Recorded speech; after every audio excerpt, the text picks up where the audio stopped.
আসসালামু আলাইকুম প্রিয় ভিউয়ার্স, আমি সার্বিয়ার মোহাম্মদ বিপ্লব আলী।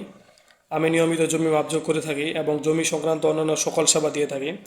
প্রিয় ভিউয়ার্স, আজকে আমরা আলোচনা করব জমি বেদখল হয়ে গেলে আমাদের করণীয় কী। গ্রামে কিংবা শহরে প্রভাবশালীদের হাতে জমি বেদখল হয়ে যাওয়া একটা সাধারণ ঘটনা, কিন্তু আপনার জমি যদি বেদখল হয়ে যায় তাহলে তো আসলে চুপ করে থাকলে হবে না। তবে অনেক মানুষ চুপ করে থাকে, প্রভাবশালীদের হুমকি ধুমকির মুখে অনেক মানুষ আসলে চুপ করে থাকে, কিন্তু চুপ করে থাকলে আপনার জমি উদ্ধার করতে পারবেন না। তবে জমি বেদখল হয়ে গেলে পুনরুদ্ধার করার জন্য আসলে দুইটা উপায় আছে। প্রথমত হচ্ছে গ্রাম্য সালিশের মাধ্যমে বিরোধ নিষ্পত্তি করা। আপনার গ্রামে বা আপনার এলাকায় যেসব গণ্যমান্য সালিশ পরিচালিত করে তাদের সাহায্যে আপনি একটা বিরোধ নিষ্পত্তি করতে পারেন।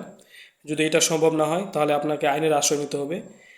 তো একটা আইনের আশ্রয় নেওয়ার জন্য আসলে ফৌজদারি কার্যবিধি 145 ধারায় মামলা করতে হবে জমি বেদখল হয়ে যাওয়ার 2 মাসের মধ্যে।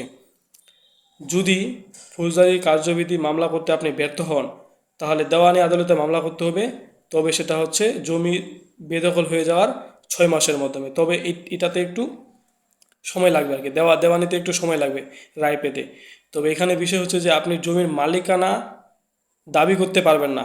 আপনি এইরকম প্রতিজ্ঞা চাইতে পারেন যে জমির সঠিক মালিকানা নিরূপণ নিরূপণ করবে এক কথায় কোর্ট, তারপর যেটা রায় দেবে সেটা।